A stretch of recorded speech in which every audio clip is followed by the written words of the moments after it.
샬롬, 오늘 또 주님의 평강이 여러분과 함께하기를 축원합니다. 오직 주님과 동행하시고 항상 하나님의 말씀에 아멘 아멘 하며 성령이 이끄시는 대로 살아가는 성령 충만한 은혜로운 하루가 되시기를 주님의 이름으로 간절히 축원합니다.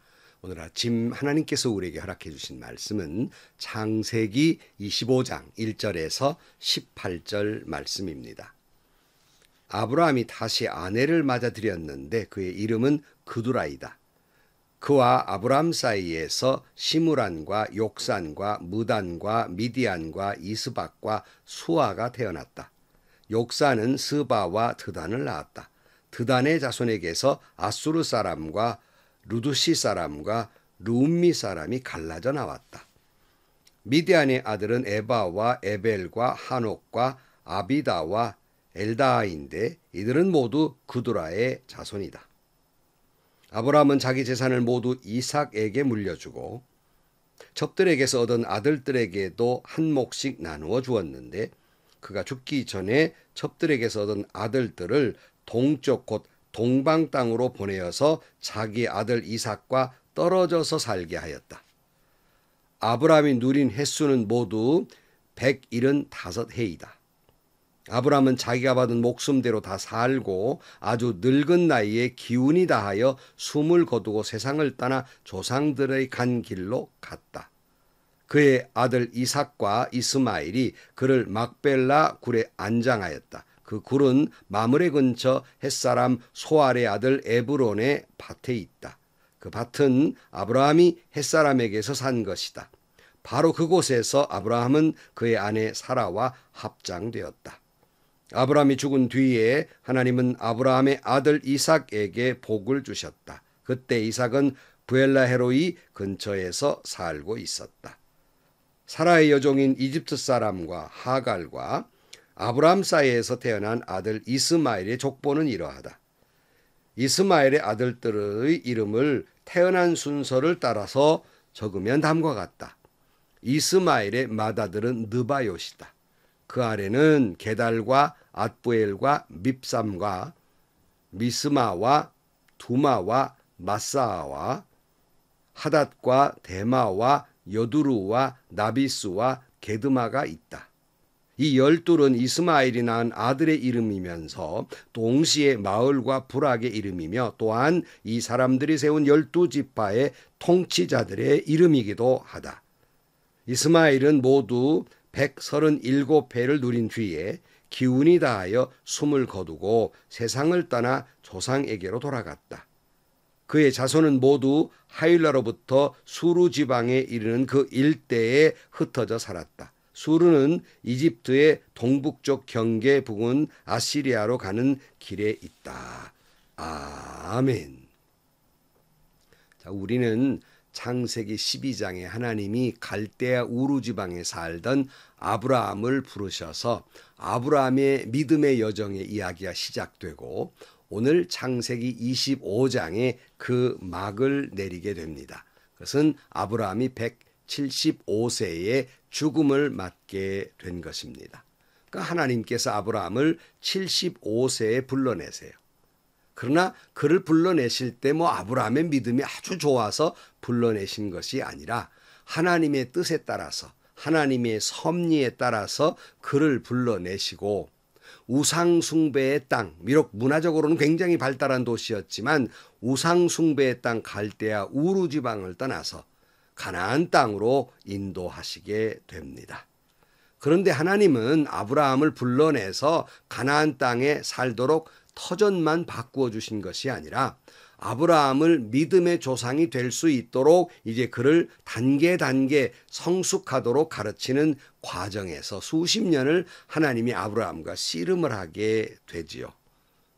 여러 가지 시련 가운데에서 우리가 잘 아는 대로 아들을 주겠다는 약속을 믿지 못하고 인간적인 생각에 매몰돼서 아무래도 우리 하나님께서 이 사라를 통해서 자식을 주는 건 아닌가 보다 하고 인간적인 수단을 동원해서 첩을 두게 되고 이제 그래서 아들을 얻게 됩니다. 그리고 많은 시련을 겪게 됩니다. 그러나 이제 아브라함과 사라는 결국 서로 간에 자녀를 낳을 수 없는 불가능한 상태, 하나님이 약속하신 뒤에 25년이 흐르도록 아무런 소식이 없으니까 이제 포기하는 상태에 있을 때 하나님께서 기적적으로 그에게 아들을 허락해 주십니다. 바로 그것이 이삭이었죠. 비웃었던 그들이 믿음의 기쁨으로 하나님께 영광을 돌립니다. 그리고 그들의 그 성숙한 믿음이 막바지에 다다르게 됩니다. 하나님이 그에게 최종 시험을 주시죠. 그게 뭡니까? 아들 이삭을 번제로 바치라는 것이었어요. 아브라함이 이미 성숙에 다다른 그런 신앙인이었기 때문에 두 말 안고 가서 번제로 그 아들을 드리려 했던 모습을 우리는 기억합니다. 하나님이 아브라함아 아브라함아 내가 나를 아들 이삭까지 아끼지 아니하고 나를 사랑한 줄 내가 알았다. 아들을 가만두어라 말씀하시고 예비해 놓은 번제를 드리게 합니다. 그러니까 아브라함은 절대적 하나님을 향한 신뢰, 믿음을 갖게 됩니다. 그래서 이제 아들을 낳아서 행복한 삶을 살게 됐는데 결국은 여러분 사라가 죽게 됩니다.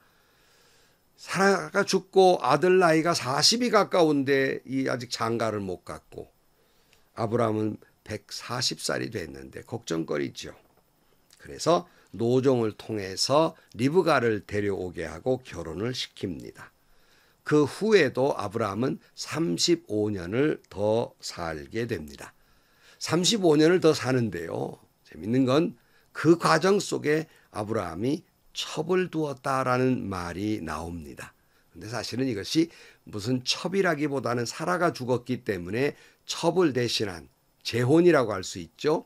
이 자기 아내를 구했던 것 같고요. 그래서 6명의 자녀를 낳게 됩니다. 그것이 1절에서 4절까지의 말씀이에요. 아브라함이 다시 아내를 맞아들였는데 그의 이름은 그두라이다. 그와 아브라함 사이에서 시므란과 욕산과 무단과 미디안과 이스박과 수아가 태어났다. 욕산은 스바와 드단을 낳았다. 드단의 자손에게서 아수르 사람과 루두시 사람과 루음미 사람이 갈라져 나왔다. 미디안 아들은 에바와 에벨과 한옥과 아비다와 엘다아인데 이들은 모두 그두라의 자손이다. 그랬어요. 여러분 이 말씀을 듣고 어떻게 생각이 드십니까? 아니 100세에 이삭을 낳은 것도 대단한 일인데 100세가 넘어서도 후손을 보게 됩니다. 하나님의 약속은 계속 이루어져 가고 있었던 거예요. 하나님이 그에게 큰 민족을 이루게 해주셨다고 말씀하고 하나님이 아브라함의 자손을 하늘의 별처럼 바다의 모래알처럼 많게 해주겠다고 약속하신 대로 자손을 번성케 하십니다. 여러분 다시 말씀드립니다. 우리는 하나님과의 약속을 어기는 전문가이지만 하나님은 우리와의 약속을 한 번도 어기지 아니하고 이루어 주시는 전문가이시다 하는 거예요. 그 약속을 이루시게 됩니다. 100세가 넘어서 죽을 때까지 자녀를 보게 됩니다. 자, 그러나 아무리 그래도 그 아브라함의 생애도 끝이 나게 됩니다. 아브라함은 이를 알고 죽음을 준비하지요. 5절 말씀. 아브라함은 자기 재산을 모두 이삭에게 물려주고 첩들에게서 얻은 아들들에게도 한 몫씩 나누어 주었는데 그가 죽기 전에 첩들에게서 얻은 아들들을 동쪽 곧 동방 땅으로 보내어서 자기 아들 이삭과 떨어져서 살게 하였다 그랬어요. 아브라함이 물론 이삭에게 모든 재산을 물려주었지만 첩으로부터 낳은 자녀들에게도 다 한 몫씩 주었는데 여기 재미있는 광경은 그런데 이삭으로부터 동쪽으로 멀리 떨어진 곳에 살도록 했다 그랬어요. 아니 형제간에 같이 이렇게 같이 살면 좋을 텐데 왜 그렇게 멀리 떨어져 살게 했을까? 여러분 아브라함에게는 트라우마가 있죠. 그건 뭐냐면 아브라함의 조카 롯과 함께 살다가 두 그룹이 번성하게 되니까 다툼이 일어난 그런 경험이 있습니다. 그래서 조카 롯에게 내 마음대로 골라가라 그랬더니 소돔과 고모라 땅에 갔다가 심판받는 위기에 하나님께 간청해서 아브라함이 그를 살려내는 그래서 트라우마가 있어 상처가 있어요. 그러니까 또 아브라함이 죽은 다음에 공연히 배다른 형제가 주변에 살면 괜히 또 다툼이 있을까 봐 미리 그들을 이렇게 갈라놓는 지혜를 갖게 됩니다.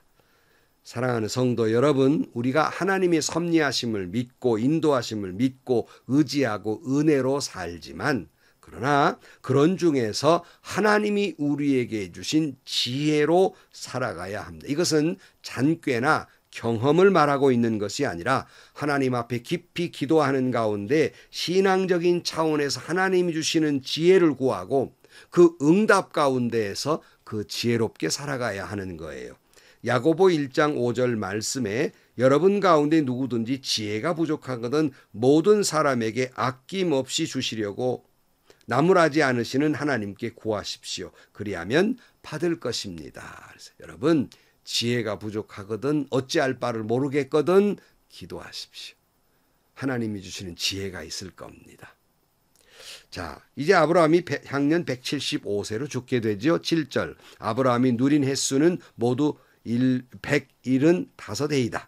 아브라함은 자기가 받은 목숨대로 다 살고 아주 늙은 나이에 기운이 다하여서 숨을 거두고 세상을 떠나 조상들이 간 길로 갔다. 그의 아들 이삭과 이스마엘이 그를 막벨라 굴에 안장하였다. 그 굴은 마므레 근처 햇사람 소할의 아들 에브론의 밭이 있다. 그 밭은 아브라함이 햇사람에게서 산 것이다. 바로 그곳에서 아브라함은 그의 아내 사라와 합장되었다. 그랬어요. 여기 보면 아브라함이 받은 목숨대로 다 살고 아주 늙은 나이에 기운이 다하여 숨을 거두어 세상을 떠났다. 이렇게 돼 있죠. 저희 아버님이 2년 전에 90세 일기로 하늘나라로 가셨는데요. 저희 아버님도 무슨 어디가 아프거나 병들거나 사고로 돌아가신 것이 아니라 그야말로 기운이 다하여, 그러니까 촛불이 쓰러지듯 이 몸의 모든 기능이 하나하나 정지돼 가면서 그렇게 숨을 거두시는 것을 보았습니다. 그러니까 오히려 은혜지요. 축복이지요. 뭐 어디 다치거나 그래서 돌아가신 것이 아니기 때문에 아브라함처럼 다 수한대로 기운이 다 하도록 사신 거예요. 아브라함이 그렇게 살았다는 것이죠. 사실 이 말씀은 그냥 단순히 그렇게 죽었다더라가 아니라 이것도 하나님의 약속의 성취입니다. 어떤 약속이요? 창세기 15장 15절 말씀에 보면 하나님은 아브라함에게 이렇게 약속을 하셨어요. 그러나 너는 오래오래 살다가 고이 잠들어 묻힐 것이다. 기운이 다 할 때까지 오래오래 살다가 죽을 것이다. 하나님은 이 약속을 이룹니다. 다시 강조합니다. 하나님은 단 한 번도 당신의 약속을 어기신 일이 없습니다. 하나님은 실현하시는 분이 아니십니다. 하나님은 약속하시면 반드시 이루시는 하나님입니다. 그러기에 그의 죽음도 그렇지만 하나님이 약속하신 대로 열국의 아비가 되고 자손이 번창하고 큰 민족을 이루고 믿음의 조상이 되게 하신 것입니다. 여러분, 우리 모두는 죽음은 모든 인간에게 필연입니다. 그런데 여러분, 지금은 좀 그런 게 안 보이지만 옛날에는 그 자동차 백밀러에 이런 말이 쓰여 있었어요. 물체가 당신의 생각보다 가까이 있습니다. 이런 문구가 있었습니다. 마찬가지로 죽음은 여러분, 당신의 생각보다 가까이 와 있어요. 그렇게 멀리 있는 거 아닙니다.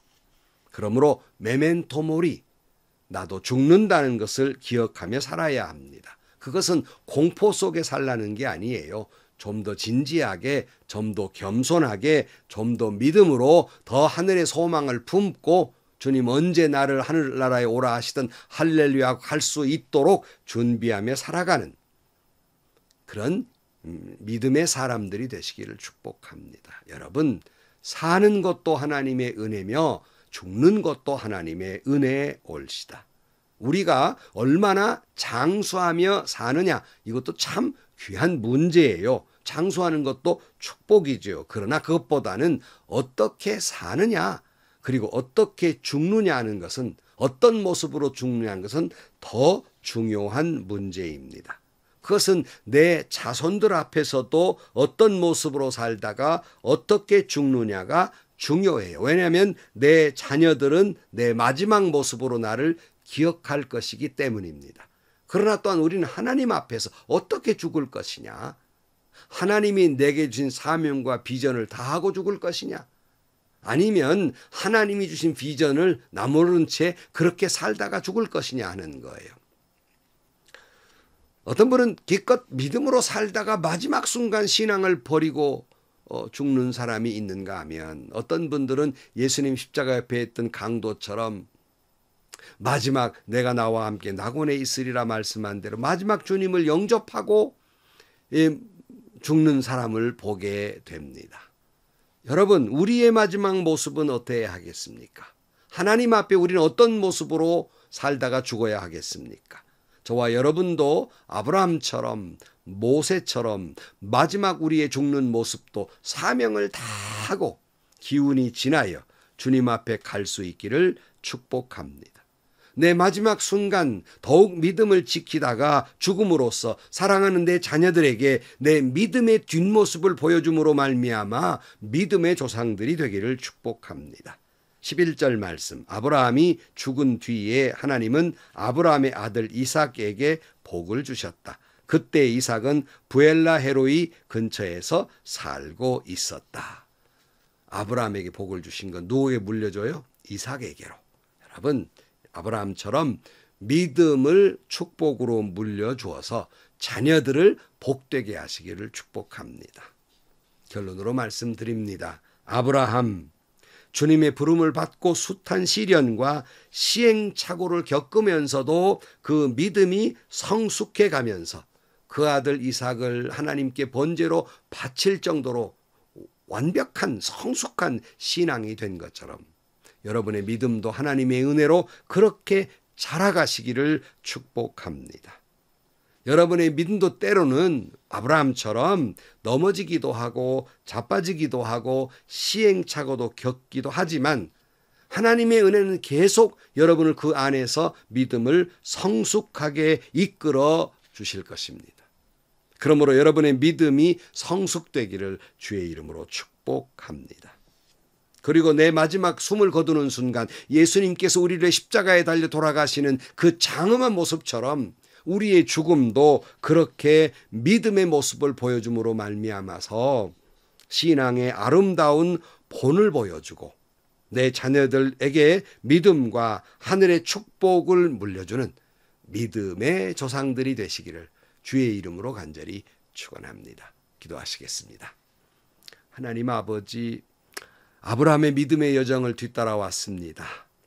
우리도 때론 아브라함처럼 실수도 하고 넘어지기도 하고 자빠지기도 하지만 그럼에도 불구하고 아브라함을 놓지 아니하고 성숙한 믿음을 되게 하신 하나님, 우리에게도 그 은혜를 주셔서 우리의 믿음을 더욱 성숙하게 하여 주옵소서. 그리하여 우리의 믿음을 내 자녀들에게 보여주며 우리의 마지막 죽는 모습도 믿음의 모습으로 하늘나라 감으로 말미암아 내 자녀들에게 믿음의 뒷모습을 마지막까지 보여주며 내 자자손손이 믿음의 축복, 장수의 축복, 그리고 하나님 주신 축복을 물려주게 하여 주옵소서. 우리 모두가 믿음의 조상이 되게 하여 주옵소서. 예수님의 이름으로 기도하옵나이다. 아멘.